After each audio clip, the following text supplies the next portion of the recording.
dan baik dan bersikap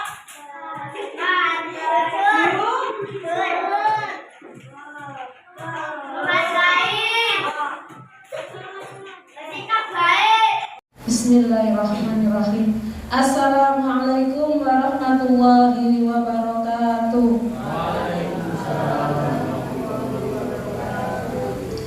Rabbi shrah li sadri wa yassir li amri wahlul 'uqdatam min lisani yafqahu qawli. Yang terhormat Bapak Kepala Sekolah SD Islam Plus Al-Azhar, yang terhormat Bapak Ibu Guru Wali Kelas SD Islam Plus Al-Azhar, terima kasih telah memenuhi undangan kami untuk melakukan diseminasi budaya positif modul 1.4. Adapun susunan acara pada pagi hari ini, yang pertama adalah pembukaan. Mari kita buka acara pada pagi hari ini dengan suratul Fatihah. Semoga apa yang akan kita bahas pada pagi hari ini memberikan manfaat untuk kita semua. Al-Fatihah.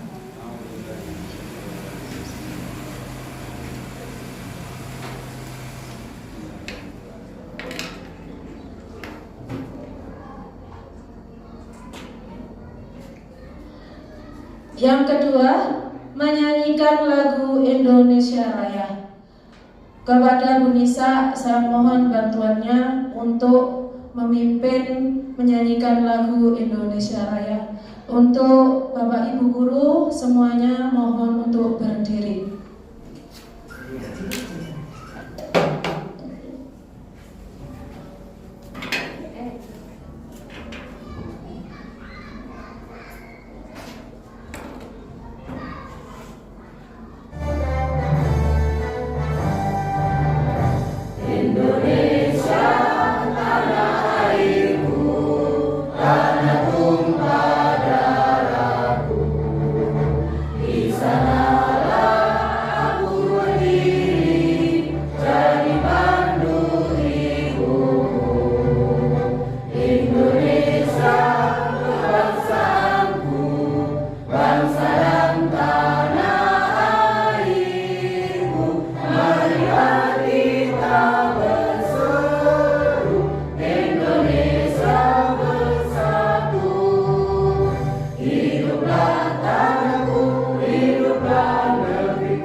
Terima kasih.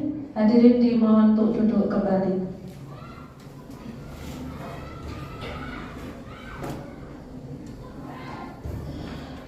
Untuk acara yang ketiga, yaitu sambutan dari Bapak Kepala Sekolah, kepada beliau dipersilahkan.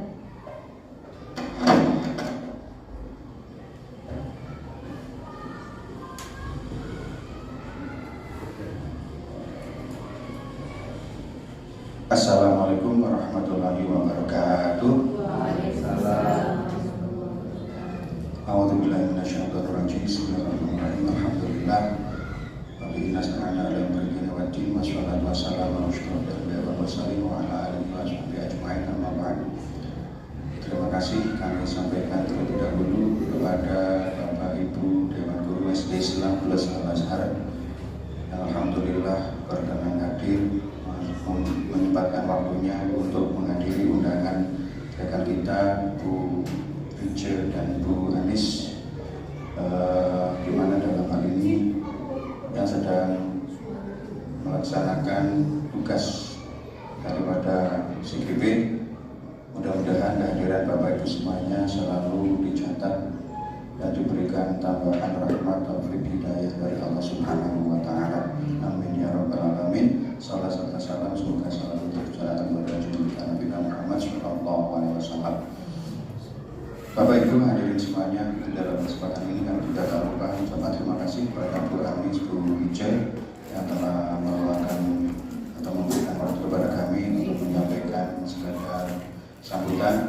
Dalam hal ini tidak banyak yang kami sampaikan. Yang pertama jelas tadi kami hanya bisa menyampaikan terima kasih yang terhadap atas terlaksananya kegiatan ini. Mudah-mudahan ini menjadikan awal atau kelanjutan dari program-program dari CGP tersebut yang nantinya akan membuat sekolah kita atau SD Islam Plus Al-Azhar semakin lebih baik, semakin muncul hal-hal yang kita harapkan atau impian-impian dari apa yang menjadi program di CGP tersebut. Dimana dengan program tersebut adalah tidak lain dan tidak bukan merupakan dari bagian dari kurikulum baru kita, juga dengan model daripada agenda-agenda atau kegiatan-kegiatan yang dilakukan oleh Bapak Ibu Guru atau dari kementerian yang diminta dalam hal ini untuk kebaikan sekolah yang semakin diharapkan untuk menjadi yang makin baik. Kemudian yang kedua kami mohon maaf mungkin dalam mensupport atau apa yang diharapkan untuk mendukung kegiatan ini semakin baik, mungkin dalam hal ini masih ada kekurangan atau masih ada yang belum bisa kami penuhi. Mudah-mudahan untuk selanjutnya nanti bisa kita sesuaikan sehingga tetap semangat untuk berjalan dengan baik. Jadi maka dari itu mungkin kalau dalam kesempatan ini ada hal-hal yang kurang berkenan, kami atas nama sekolah juga mohon maaf yang tak terhingga. Dan hal ini sebenarnya insya Allah sudah dipersiapkan jauh hari sebelumnya, tetapi ya itulah kemampuan kita. Sementara hanya itu yang bisa kami tuangkan. Dan mudah-mudahan nanti berikutnya semakin baik lagi. Dan insya Allah persiapan ini sudah cukup luar biasa. Ya, kami beri support kepada Bu Rijal maupun Bu Anis ya, untuk membimbing atau belajar bersama untuk pembahasan diseminasi budaya positif ya, jadi sebagai implementasi atau menciptakan iklim baru atau iklim kelanjutan ya, di mana hal positif yang ada di Al-Azhar ini yang sudah baik biar menjadi lebih baik atau berjalan kembali dan sebagainya. Maka dari itu dalam kesempatan ini nanti monggo untuk arahan atau panduan-panduan dari Bapak Ibu yang juga dapat tambahan ilmu banyak atau mungkin terus lagi bersama-sama belajar untuk menyempurnakan program tersebut. Mudah-mudahan nanti selalu dalam bimbingan Allah Subhanahu wa Ta'ala dan kita bisa melaksanakan dan juga bisa mewujudkan apa yang menjadi harapan program tersebut. Kiranya dari kami tidak perlu menyampaikan, sementara itu mohon maaf dan akhirul kalam Wassalamualaikum warahmatullahi wabarakatuh.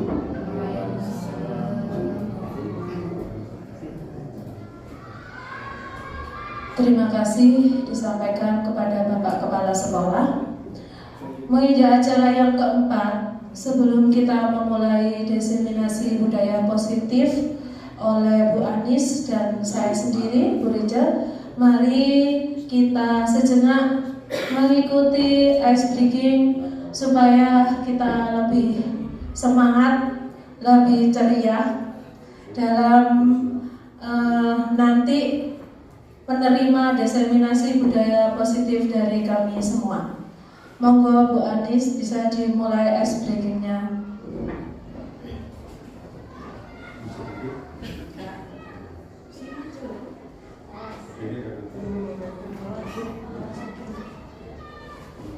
Awas buat budaya meco.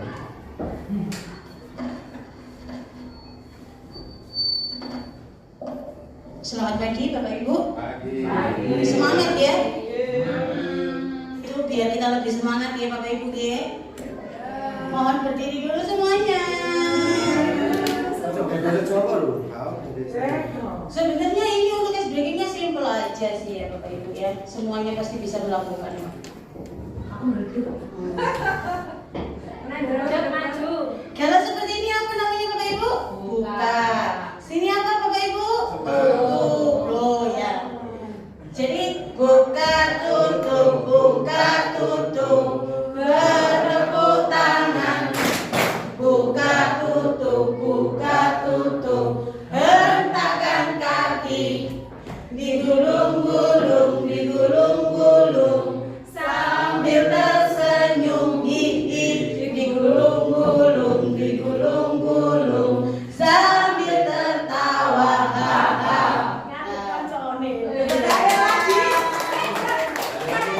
Lagi sunah Rasul. Ibu, Bu Rinci terlalu bersemangat. Ya, ayo. 1, 2, 3. Buka tutup, bertepuk tangan. Buka tutup, hentakkan kaki. Digulung-gulung sambil tersenyum. Digulung-gulung sambil tertawa. Terima kasih Bapak Ibu. Alhamdulillah.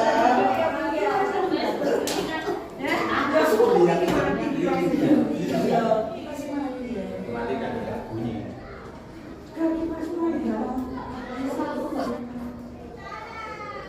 Salam dan bahagia Bapak Ibu guru hebat. Saya yakin sekali di sini itu semuanya Bapak Ibu guru hebat. Ya. Amin. Salam dan bahagia. Kenapa sih nih guru penggerak itu salamin harus bahagia? Karena apa? Ya kita dituntut untuk selalu berbahagia dengan tugas-tugas yang ada. Kalau kita sudah kena salam bahagia, wow, mata kita jadi melek semangat lagi. Meskipun tak. Ayo lanjut belajar. Assalamualaikum warahmatullahi wabarakatuh. Nah, sekarang ini saya akan menyampaikan berbagai praktik baik budaya positif. Nah, sebelum itu kita harus tahu sebenarnya budaya positif itu apa sih? Ya kan? Budaya positif itu apa? Yaitu perwujudan dari nilai-nilai atau keyakinan universal yang ada di sekolah itu sendiri. Jadi dalam konsep inti dari budaya positif itu, yang pertama ada perubahan paradigma belajar, yang dimana dulunya belajar itu kan guru itu lebih cenderung kayak tugas atau istilahnya kurang berpihak kepada murid. Nah, itu yang harus kita rubah mulai dari sekarang. Dasarnya pendidikan itu yang paling pertama adalah harus berpihak kepada murid. Itu tadi belum. Nah, kalau perubahan paradigma belajar ini sudah kita rubah, baru kita akan masuk ke disiplin positif. Dari disiplin positif di sini tuh banyak sekali hal-hal yang harus dirubah. Salah satunya ada nilai-nilai kebajikan, kebutuhan dasar manusia, motivasi perilaku manusia, posisi kontrol guru, keyakinan kelas, dan segitiga restitusi. Nah, dari materi-materi ini nanti itu akan kita jelaskan satu persatu mulai dari awal sampai terakhir nanti. Jadi kita akan mengupas tuntas ya dari materi-materi ini agar kita tahu harus seperti apa sih kita itu menjadi guru ataupun sekolah ini harus seperti apa agar budaya positif itu diterapkan di sekolah Al-Azhar. Lanjut belajar. Pembelajaran dengan paradigma baru. Kurikulum Merdeka kita sebut ada yaitu P5 ya, profil pelajar Pancasila, ada 6 dimensi. Profil pelajar Pancasila beriman dan bertakwa pada Tuhan yang Esa dan berakhlak mulia, berbudi negaan global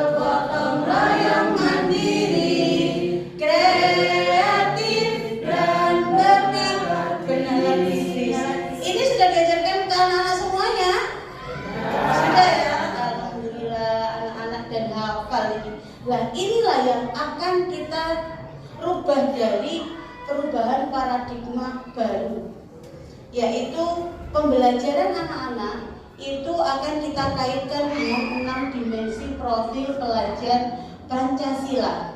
Pembelajaran dengan paradigma baru merupakan pembelajaran yang dirancang berdasarkan prinsip pembelajaran berdiferensiasi.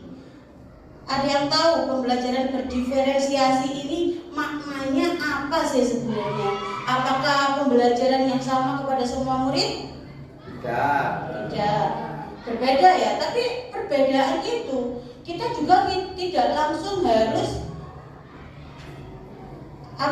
menerapkan metode-metode banyak, tapi kita tidak melihat dari kemampuan peserta didik kita dulu. Jadi kita harus asesmen dulu ke peserta didik kita, baru kita mengelompokkan mereka ke dalam kelompok belajar sesuai dengan kesiapan kebutuhan belajar mereka. Sehingga peserta didik belajar sesuai dengan kebutuhannya untuk mewujudkan profil pelajar Pancasila. Kalau kita sudah masuk di pembelajaran berdiferensiasi, itu emang agak sulit sekali. Apalagi seperti kelas saya itu 27 murid dengan beraneka ragam karakter dan ada juga anak ABK-nya. Sulit sekali untuk menerapkan pembelajaran itu karena dari asesmen sendiri kita masih kesulitan untuk mengasesmen anak-anak dengan kebutuhan yang berbeda-beda. Ada anak visual, auditori, ataupun kinestetik. Itu kan guru itu harus benar-benar mampu dan siap dengan segala metode pembelajaran yang berbeda. Lanjut. Eksplorasi konsep. Di sini akan membahas eksplorasi konsep tentang disiplin positif dan nilai-nilai kebajikan universal. Disiplin positif. Disiplin positif itu adalah ada beberapa ilusi dari disiplin positif, salah satunya ada teori kontrol. Ilusi guru mengontrol murid. Selanjutnya ilusi bahwa kritik dan membuat orang merasa bersalah dapat menguatkan karakter. Ilusi bahwa semua penguatan positif efektif dan bermanfaat. Ilusi bahwa orang dewasa memiliki hak untuk memaksa. Ini sebenarnya ada beberapa poin dari beberapa ilusi-ilusi ini. Ada lanjutannya Bu, yang tiap ilusinya.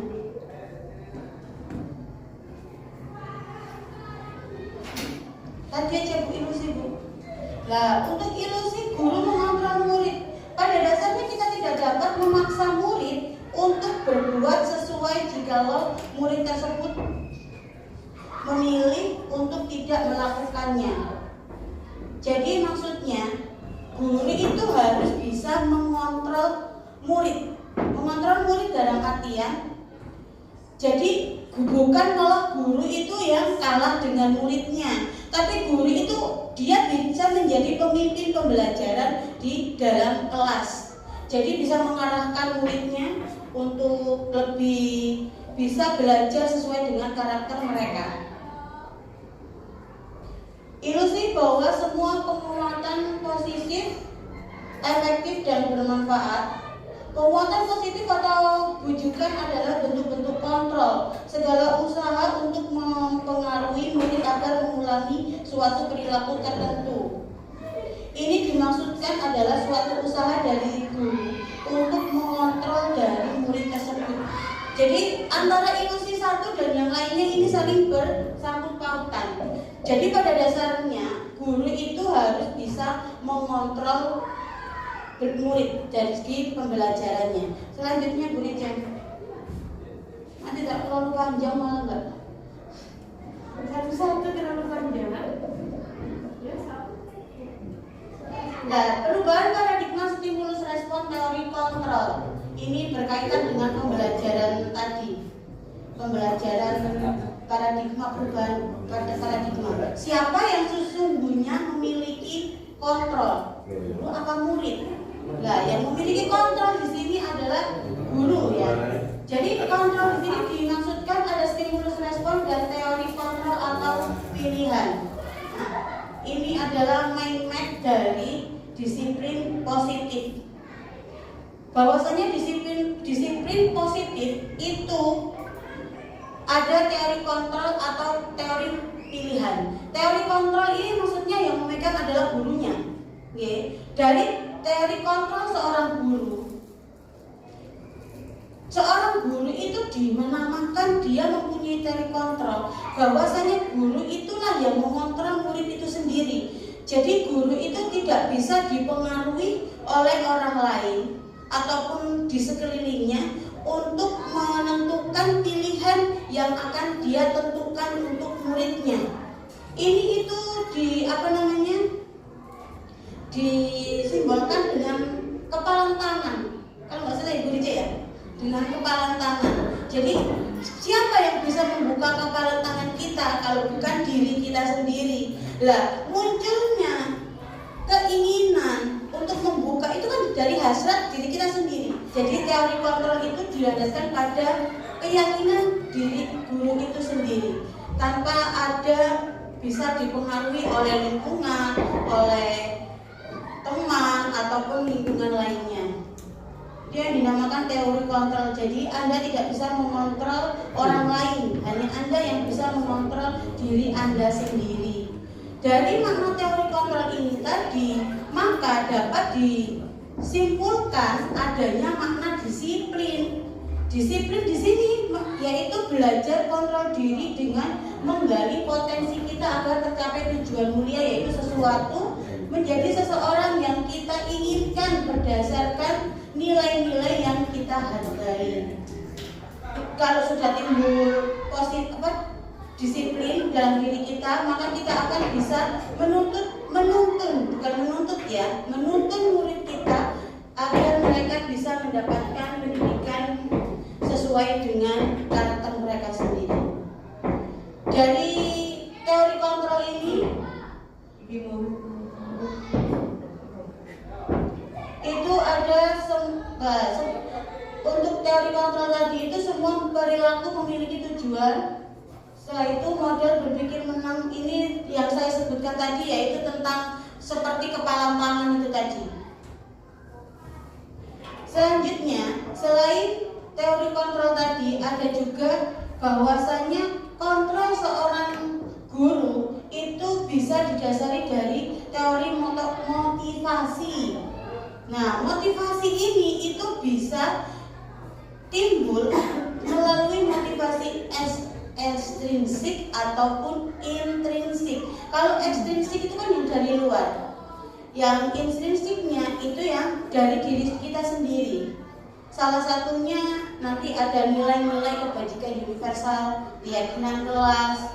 Nah, selanjutnya ada juga 5 posisi kontrol. 5 posisi kontrol di sini itu sebagai penghubung, pembuat rasa bersalah, teman, pemantau, manajer, segitiga restitusi. Nah, pada segitiga restitusi ini nanti ada menstabilkan identitas, validasi, dan menanyakan keyakinan. Itu ada di bagian belakang nanti. Lanjut aja Bu Lijim. Nilai-nilai kebajikan universal. Ini salah satu dari teori kontrol tadi. Nilai-nilai kebajikan universal itu. Nilai kebajikan adalah sifat-sifat positif manusia yang merupakan tujuan mulia yang ingin dicapai setiap individu. Nilai-nilai tersebut bersifat universal, lepas dari bahasa, suku, bangsa, agama maupun latar belakang. Dengan mengaitkan nilai-nilai kebajikan yang diyakini seseorang, maka motivasi intrinsiknya akan terbangun sehingga menggerakkan motivasi dari dalam untuk dapat mencapai tujuan mulia yang diinginkan. Ini sesuai dengan simbolnya guru penggerak ya. Tergerak, bergerak, menggerakkan. Kita harus bergerak.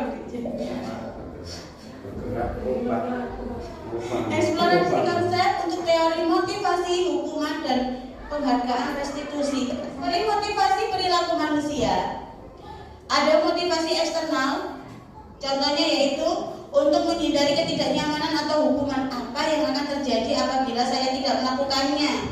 Itu salah satu contohnya.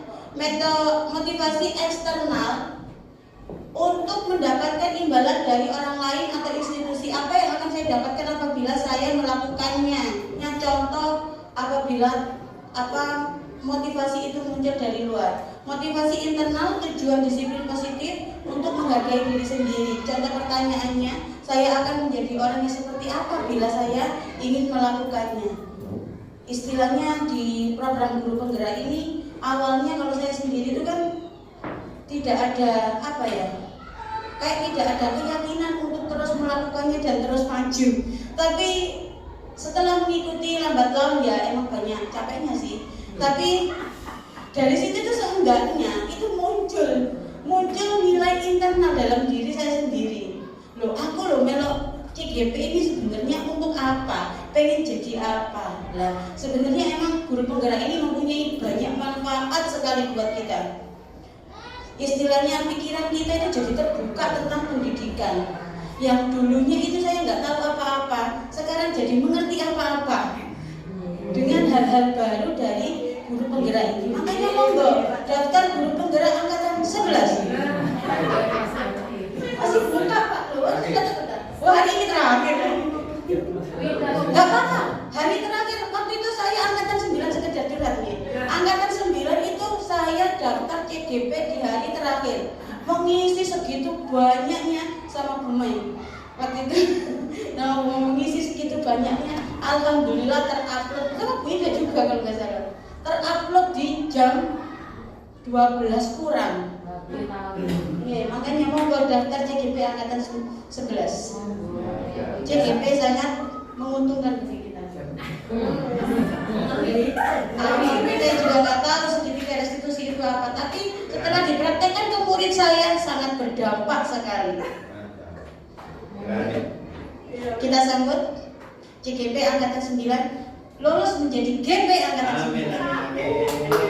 Oke, terima kasih Bu Anis. Assalamualaikum warahmatullahi wabarakatuh.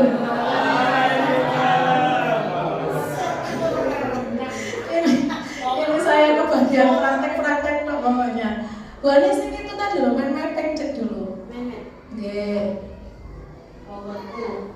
Oke. Terima kasih.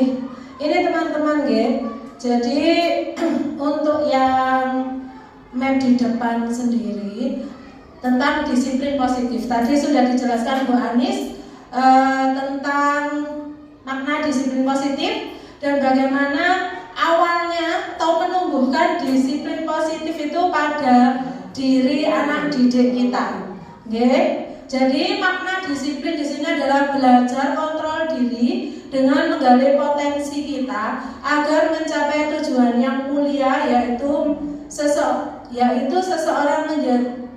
menjadi seseorang yang kita inginkan berdasarkan nilai-nilai yang kita hargai. Nah, Dr. William ini dari teori kontrolnya ini ada teori motivasi. Teori motivasi itu ada 3 Bapak Ibu. Yang pertama adalah teori motivasi untuk menghindari hukuman. Contohnya begini, teori motivasi menghindari hukuman itu. Terus aku tak datang tepat waktu biar nanti tidak disuruh lari lapangan 10 kali. Ya, nanti nek terlambat disuruh lari lapangan 10 kali. Dulu kita kan seperti itu. Ayo telat. Sana berdiri dulu 15 menit. Narak sampai itu rumus, pokok kalau berdiri. Nah, itu. Yang pertama adalah murid itu ingin disiplin karena dia itu ingin menghindari hukuman. Hukuman dari siapa? Ya dari kita, gurunya. Ya. Yang kedua, untuk mendapatkan imbalan. Contoh mendapatkan imbalan itu seperti ini. Si A itu sebenarnya dia itu memang bakat misalnya dia bakat apa Bapak Ibu? Bakatnya anak-anak itu nyanyi kan? Menggambar lah. Nah, bakat melukis misalnya. Dan itu bakat melukis. Jadi tidak sampai kasih tugas apa-apanya nyari aku senang melukis. Ya. Nah, suatu saat ada lomba sampai datang ke anak tersebut. Mas, lukisanmu bagus ya. Coba nanti ibu ikutkan lomba ya. Nanti hadiahnya ini. Nah, ini hadiah. Oh iya Bu, sebenarnya dia tidak diiming-imingi hadiah. Aku sakjane wis pinter-pinter dhewe, bakatnya sendiri. Tapi karena ada iming-iming hadiah, akhirnya dia kesenangannya itu tadi diberi dengan hadiah itu tadi. Nah, motivasi yang kedua yaitu motivasi mendapatkan imbalan. Nah, kedua motivasi atas untuk menghindari hukuman dan untuk mendapatkan imbalan ini termasuk motivasi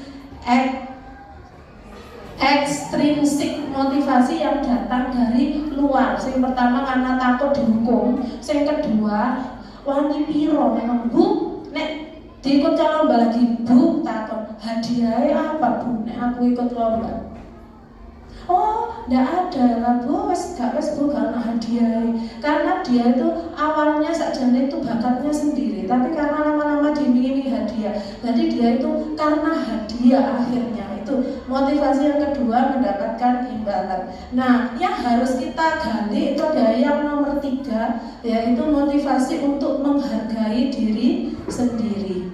Ya, inilah yang akan kita gali. Jika kita berhasil menggali nomor 3, menghargai diri sendiri, maka yang muncul adalah nilai-nilai kebajikan universal. Salah satunya dari yang sudah kita nyanyikan tadi, profil pelajar Pancasila. Nah, nilai-nilai kebajikan ini di kelas bisa kita terapkan dengan membuat keyakinan kelas. Nah, nanti kita akan belajar bersama ya apa sih membuat keyakinan kelas itu. Ya, belum. Terus, nah ini, terus posisi kontrol. Posisi kontrol itu pada siapa? Ini pada guru. Ya, pada guru. Yang pertama adalah posisi sebagai penghukum. Salah dihukum, salah dihukum. Melanggar tata tertib dihukum, melanggar aturan sekolah dihukum. Itu posisi penghukum. Ya, yang kedua, posisi pembuat rasa bersalah. Jadi kita menggunakan ketajaman kalimat kita itu untuk membuat murid merasa bersalah. Ini jamnya siapa? Jamnya Bu ini Bu belum. Ayo masuk. Nah ini Bu Rica hari ini yang piket. Nanti kalau enggak Bu Rica yang dimarahi Pak Rohin. Ayo masuk. Pembuat rasa bersalah. Oh ya aku tak mau Bu Rica. Mulai gak mau Bu Rica dilokno Pak Rohin kepala sekolah ini. Karena Bu Rica piket hari ini kok enggak tertib padahal gurunya izin. Seperti itu tuh contoh. Jadi anak-anak yang kita buat merasa bersalah, kamu nanti melanggar ini loh, saya yang akan kena akibatnya. Seperti itu. Terus kemudian yang ketiga, posisi sebagai teman. Jadi kita tuh memperlakukan anak-anak seperti teman kita, bahasa kita, kedekatan kita. Jadi enaknya tuh anak-anak merasa nyaman dengan kita, curhat. Bahkan telat loh misalnya ini. Oh apa saja saya itu loh, nah bahasanya itu dengan kita itu seperti bicara dengan teman. Ya, itu. Terus yang keempat sebagai pemantau. Pemantau ini rodok keren tete. Semua di sekolah ngono wae kasih sudah. Nah, iya. Ayo. Kenapa terlambat? Kalau terlambat apa konsekuensinya? Aturannya di sini terlambat apa? Berdiri Bu di depan tiang bendera setengah jam. Ya, berdiri. Nah, itu sebagai pemantau. Jadi anak yang melanggar, ya kita benturkan dengan aturan disiplin yang ada di sekolah kita. Seperti itu. Kemudian yang terakhir, nah ini kalau bisa seorang guru itu bertindak sebagai manajer. Nah, manajer nanti itu ada langkahnya, yaitu melalui segitiga restitusi. Apa segitiga restitusi? Ya, nanti akan kita bahas juga segitiga restitusi. Di situ ada menstabilkan identitas, validasi kebutuhan, menanyakan keyakinan. Keyakinan apa? Keyakinan kelas. Okay. Nah, 5 kebutuhan dasar manusia. Pada dasarnya anak-anak dan kita sendiri itu punya 5 kebutuhan dasar yang harus dipenuhi. Yang pertama, kebutuhan bertahan hidup. Yang kedua, kebutuhan penguasaan. Yang ketiga, kasih sayang dan rasa diterima. Yang keempat, kesenangan. Yang kelima, kebebasan. Jadi terkadang anak-anak yang sering jahil sama temannya ya, itu diasumsikan itu ya, diteliti ada dari 5 kebutuhan ini yang kurang terpenuhi oleh si anak itu. Ayo Bu Andi lanjut. Terus, nah ini saya, itu mana? Nah, coba ibu, bapak ibu tadi kan sudah ya, coba dari tindakan ini, monggo kita telaah satu persatu, mana yang termasuk hukuman, mana yang termasuk konsekuensi. Coba yang pertama, mencatat 100 kali di dalam buku, saya tidak akan terlambat lagi. Nah, ini kan sering kita lakukan dulu, tapi ya saya kira enggak. Karena terlambat ke sekolah, ya saya 100, saya tidak akan terlambat lagi. Nanti kalau sudah selesai saya tanda tangani. Ini termasuk apa Bapak Ibu? Hukuman ya. Terus lari mengelilingi lapangan basket 2 kali karena terlambat hadir. Hukuman juga. Murid diminta untuk push up 15 kali karena tidak menggunakan masker ke sekolah. Hukuman. Mengganti kertas tugas teman yang telah dicoret-coret. Konsekuensi. Oh Bapak Ibu pinter-pinter. Sebelum penggerak membersihkan tumpahan air di meja tulis karena tersenggol saat belajar. Konsekuensi. Murid disuruh untuk mengenakan sepatu harian di sekolah karena tidak mengenakan sepatu hitam. Apa? Disuruh mengenakan sepatu seharian di sekolah karena disuruh untuk mengenakan sepatu seharian di sekolah karena tidak mengenakan berarti ini disuruh lepas sepatu itu loh. Karena sepatunya warnanya putih gitu misalnya. Nah, hukuman lari mengelilingi lapangan basket 2 kali karena terlambat 10 menit. Hukuman. Saya coba loh ya betul ya. Tepuk tangan untuk kita semuanya. Nah, ternyata juga apa ya, kita tuh sadar ya dari tindakan kita tuh kita sedang menghukum anak atau dia sedang bertanggung jawab akan konsekuensi kesalahan yang sudah dilakukan. Pinter-pinter lulus sampai. Nah itu ini. Habis itu kalau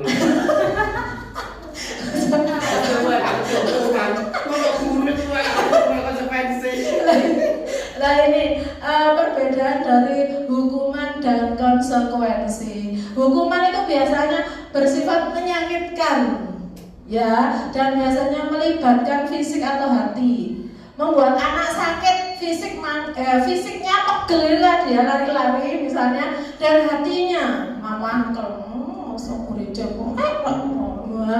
ya untuk jangka waktu yang lama. Ini anak membenci kedisiplinan. Ya, jadi aturan itu apa ya, membuat mereka sangat terkekang dari benci kedisiplinan. Terus karena dipaksa, mendorong anak menyakiti diri sendiri, konsep diri yang buruk, anak belajar menyembunyikan kesalahan, ada marah, rasa bersalah dan tidak dihargai. Terus untuk konsekuensi ini, sesuatu yang harus terjadi karena perilaku anak itu sendiri. Nah, kayak tadi nyenggol temannya, dia harus nyenggol minuman temannya tumpah, dia harus ngepel. Jadi, tapi dia lebih menghargai disiplin konsekuensi. Ada stimulus dan ada tanggapan, mendorong anak muda menyesuaikan diri, konsep diri yang baik, sebenarnya konsekuensi. Jadi anak tahu, saya kalau berbuat seperti ini, maka konsekuensi yang saya terima begini. Saya kemarin itu kayak apa ya, upacara hari apa itu? Hari apa Bu Ika?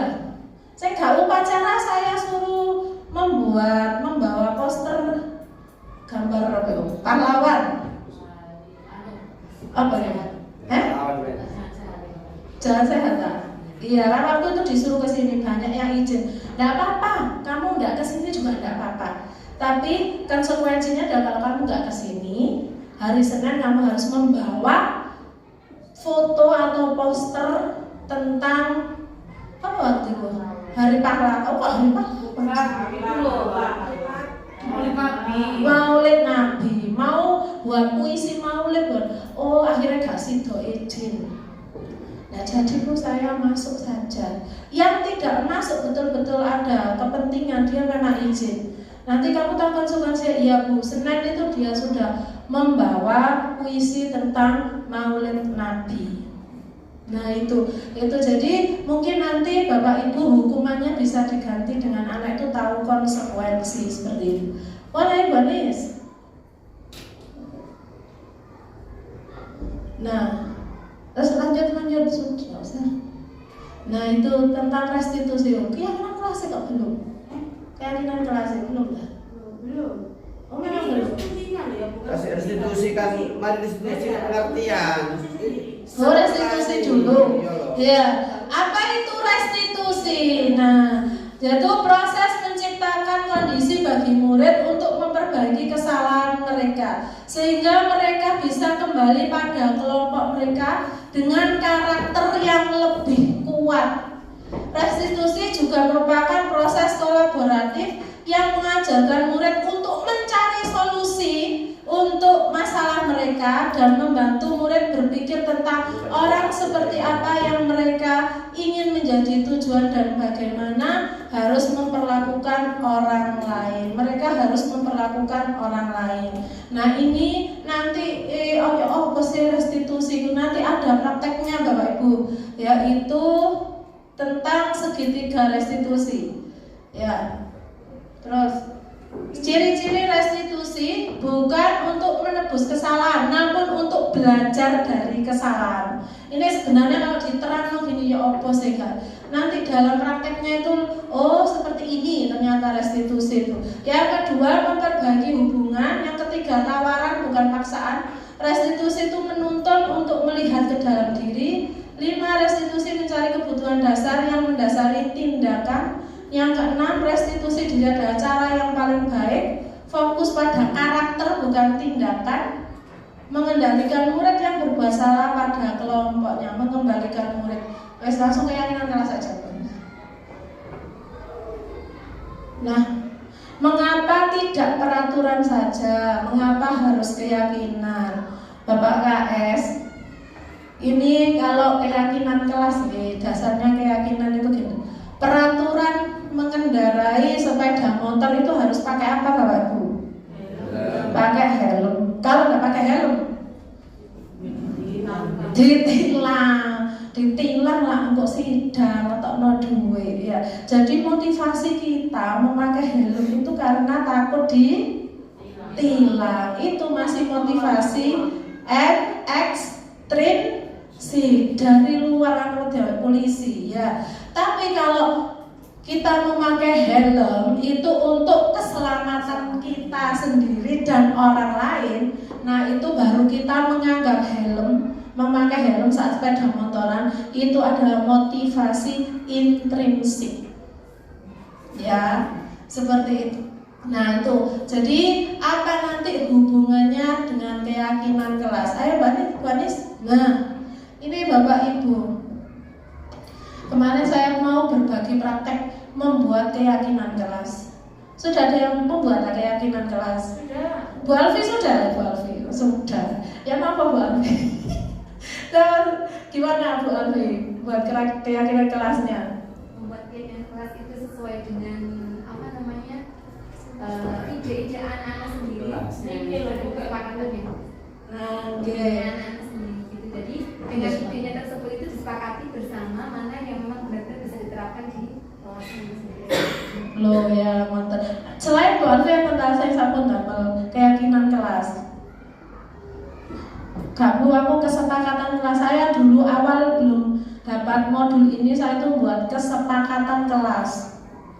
Anak-anak, kalian itu ingin bagaimana sih di kelas ini supaya kita nyaman belajar bersama? Itu Bu, saya catat. 1, tidak ada yang bermain bola di dalam kelas. Oh, gak ada yang bermain bola di dalam kelas. Oh iya, saya. Terus apa lagi? 2, itu Bu, kalau buang sampah tidak boleh sembarangan. Buang sampah sembarangan. 3, buahnya akhirnya saya sampai dapat berapa? Sampai dapat 8 kesepakatan. Nah, setelah saya mendapatkan modul ini, oh alah, ternyata itu belum keyakinan kelas. Jadi keyakinan kelas awalnya itu yang di sticky note itu anak-anak membuat keinginan supaya di kelas itu terjadi ya seperti apa lho Bu? Kan sudah ya wes bareng meneh ditulis sama anak-anak di situ dan semuanya itu ya ternyata kalimat itu dilarang, tidak boleh itu. Nah, di dalam keyakinan kelas itu kalimat negatif itu tidak dipakai. Oke, Bu Anis mundur ini Bu Anis. Nah, ini selalu kembalikan buku ke tempatnya. Dilarang mengganggu orang lain. Hadir di sekolah 15 menit sebelum pembelajaran dimulai. Dilarang melakukan kekerasan.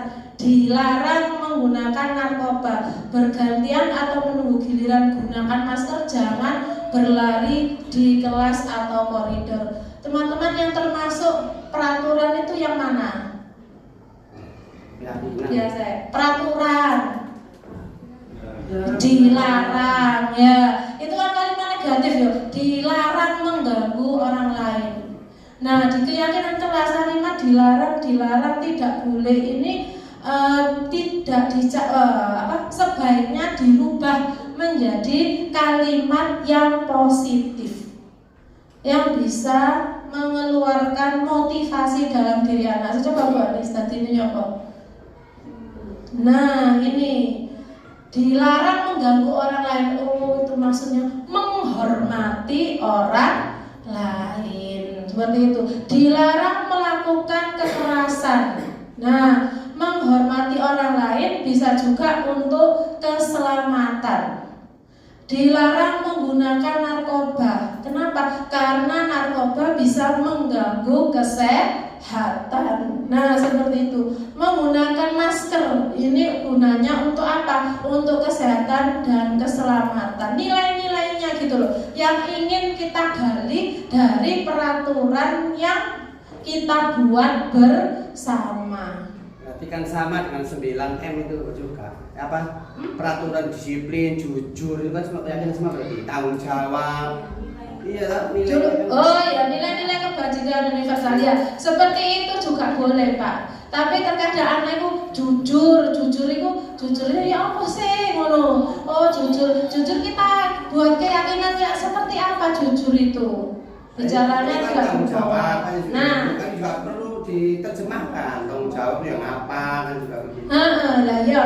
Dari keinginan anak-anak, terus kita itu kan kadang kan nggak semua keyakinan ini kan sesuai dengan keinginan anak-anak kita. Nah, itu kita bimbing anak-anak supaya apa yang diingini anak-anak seperti menurut saya teman tidak bermain di dalam kelas bermain bola. Saya waktu itu jadi masalah bermain bola. Terus kalau teman ini bermain bola di mana Nana? Di lapangan Bu. Berarti apa?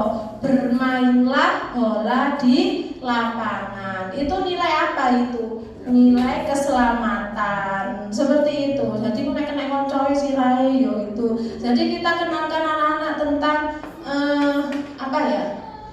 peraturan tersebut yang sudah mereka inginkan itu nilai-nilai kebajikannya apa gitu. Seperti itu. Ayo Bu Anis lanjut. Enggak terus. Sudah tadi. Restitusi. Yang ketiga ini.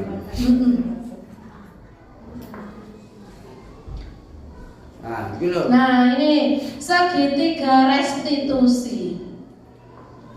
Ya, segitiga restitusi itu ada 3 langkahnya. Ini kita yakin kok sebenarnya dari dulu itu kita sudah melakukan restitusi, tapi kita tuh tidak tahu istilahnya mana ya. Saking kita tuh tidak tahu seolah tiba itu istilah segitiga restitusi. Yang pertama adalah menstabilkan identitas. Setiap orang pasti pernah melakukan kesalahan, pasti ya, manusia adalah letaknya salah. Kamu bukan satu-satunya yang pernah melakukan ini. Jadi kita kuatkan ke anak-anak. Gak apa-apa, semua orang itu boleh atau pernah melakukan kesalahan. Begitu juga Bu Rica jujur juga sekolah ya bandel. Nah seperti itu, jadi kita kuatkan dari itu bahas yang salah, artinya itu dikuati ya, seperti itu. Kemudian validasi kebutuhan. Langkah yang kedua, kamu tentu punya alasan mengapa melakukan itu. Yang ketiga, adakah cara yang lebih efektif untuk mendapatkan apa yang kamu butuhkan. Terus yang terakhir adalah mengaitkan kesalahannya dengan keyakinan kelas yang telah dilanggar. Ya, nilai-nilai apa yang telah kita sepakati? Ayo, kamu ingin menjadi orang yang seperti apa? Saya kemarin sempat menerapkan segitiga restitusi ini. Mungkin nanti Bu Anis juga berbagi pengalaman ya. Kemarin itu kan tugas kami itu bagaimana jika membuat masalah, ya, menganalisis masalah yang ada di kelas, kemudian menyelesaikan dengan cara segitiga restitusi. Yang saya lakukan yang pertama waktu itu pas ya Pak itu, Kirana itu beberapa hari terakhir itu telat. Coba Pak Sabon kok jajalan Angga, Masya Allah Angga itu budal setengah wolu dia bes ya telat aja. Akhirnya kemarin itu anaknya saya dekati. Kirana, iya Bu Rica punya tugas apa Bu? Bu Rica minta tolong sampean. Iya, kenapa Bu? Kamu kan beberapa hari terakhir nggak telat aja sih. Iya Bu, kan sudah saya jelaskan. Terus dijelaskan ke saya alasannya kenapa dia itu selalu terlambat. Ya. Kemudian oh ya wes nggak apa-apa. Kenapa Bu? Nggak, Bu Rica mau minta tolong. Nanti kamu tak video sama Bu Rica.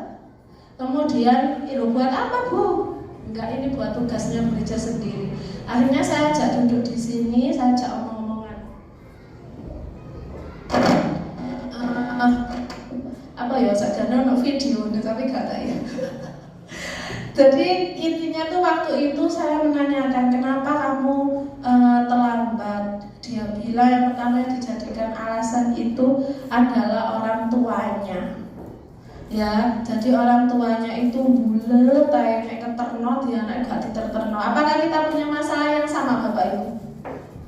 Punya masalah yang sama, nek arek telat. Seperti itu nyalahno wong tuane itu loh. Ya. Seperti itu enggak kira-kira? Ya. Iya, ayah saya loh Bu, bulet kayak padahal saya jam 6:30 itu wes siap. Nah, seperti itu. Saya tanya, kamu tidurmu jam berapa? Kemarin itu jam 11. Kok malam sekali, lapo kok sampai turun malam HP yang tak. Loh enggak Bu, nonton YouTube. Enggak Bu. Nah terus ya enggak apa-apa Bu, mainan aja, enggak bisa tidur. Akhirnya saya tanya lagi, terus bangunnya jam berapa? Jam 6. Gak sholat subuh lah? Enggak Bu.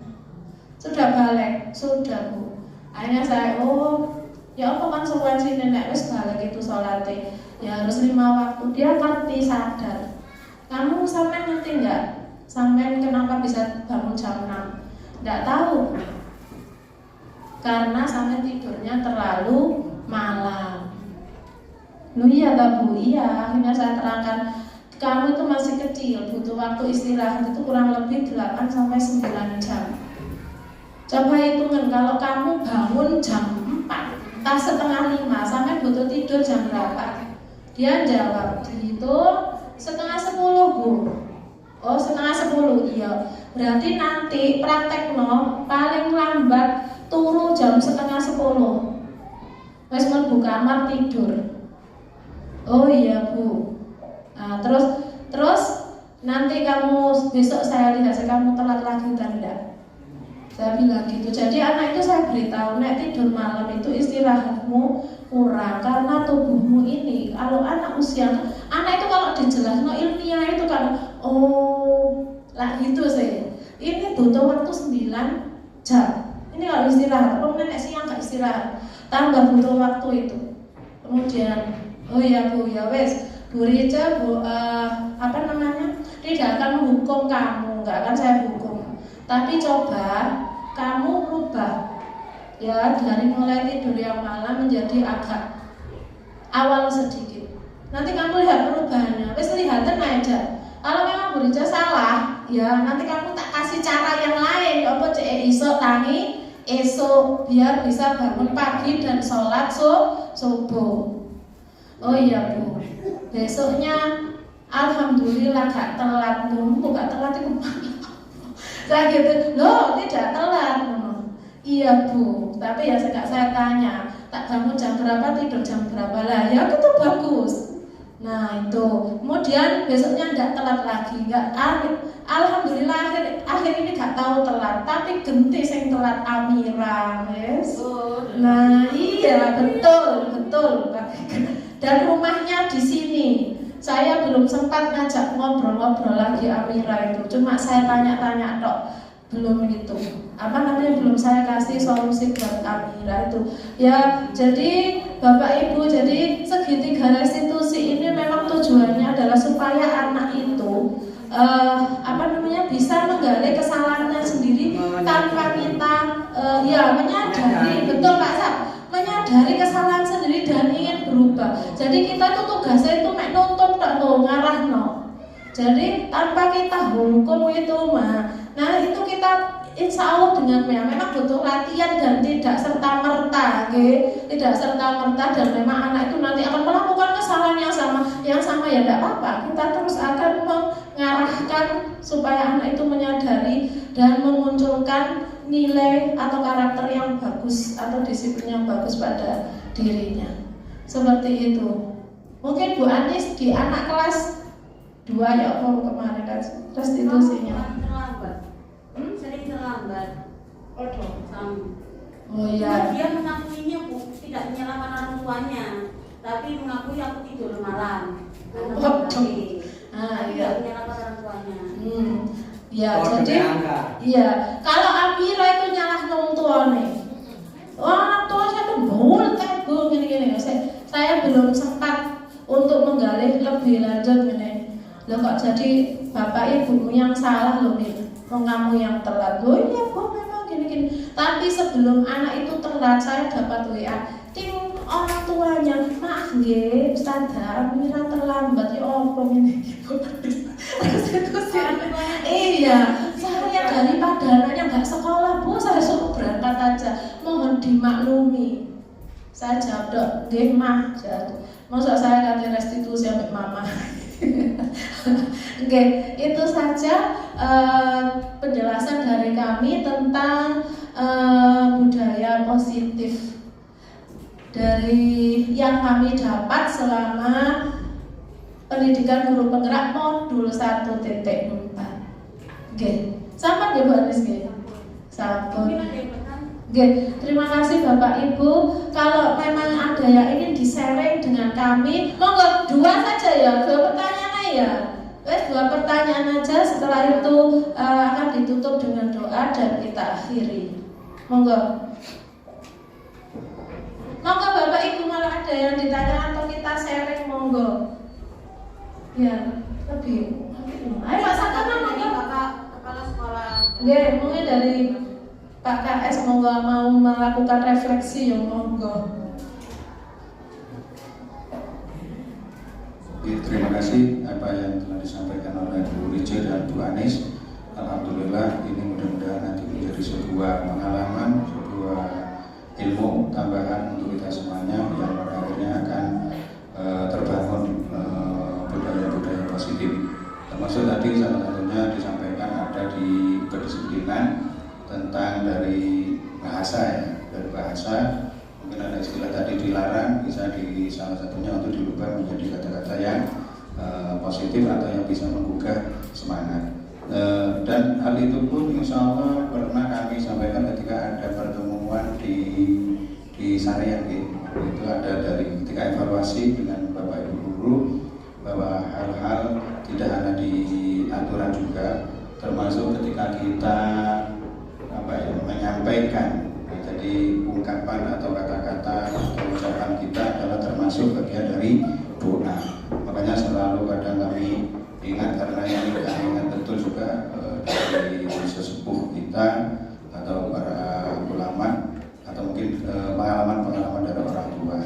ketika mengatakan di dalam kelasnya ada anak ini lupa, tidak bisa bahasa tidak bisa. Nah, ini untuk diganti dengan kalimat yang positif itu tadi. Jadi diganti dengan kata belum. Jadi di situ ada doa harapan yang berikutnya nanti akan berubah menjadi bisa, ya, atau apalah istilah yang lain lagi. Seperti yang aku contohkan, kalau ketika ada anak-anak bermain kemudian di situ atau ke kamar mandi dan sebagainya, di situ ada kata-kata awas licin nanti jatuh. Nah, bahasa-bahasa itu harus ditarik, ya. Jadi hati-hati berbahaya, ya, hati-hati saja. Mungkin banyak ya kata-kata yang untuk menyusun atau mengungkapkan, menyampaikan kepada anak juga, selain di dalam aturan atau kesepakatan tata tertib dan sebagainya.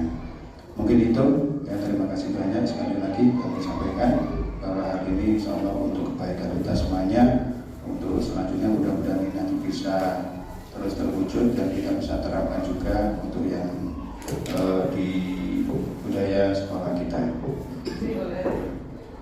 Sebelum berdoa, mohon keikhlasan hati dan kelapangan hati untuk memohon kepada Allah Subhanahu wa Ta'ala, mudah-mudahan apa yang kita terima baik itu dan apapun itu mudah-mudahan nanti bisa terlaksana dengan baik dan semoga dan selalu dalam bimbingan Allah, ridho kepada Allah Subhanahu wa Ta'ala. Amin. Ya Rabbal Alamin. Allahumma shalli ala sayyidina Muhammad wa ala alihi wa sahbihi wa barik. Alhamdulillahi rabbil alamin. Hamdan syakiran hamdan ya Rabbana alhamdulillah ya maghfir jannaka ya ma'adim bismillah.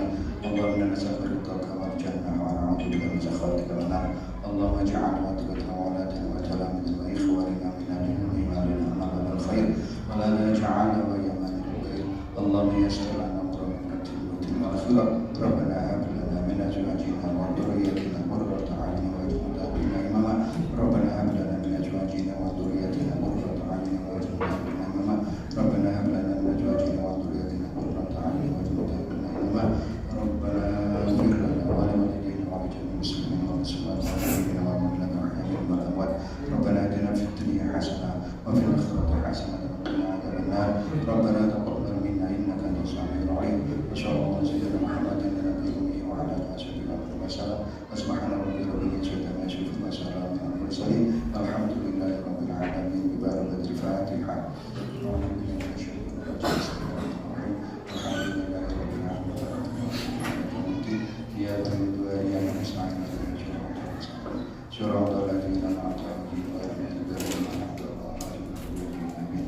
Terima kasih. Wassalamualaikum warahmatullahi wabarakatuh. Waalaikumsalam.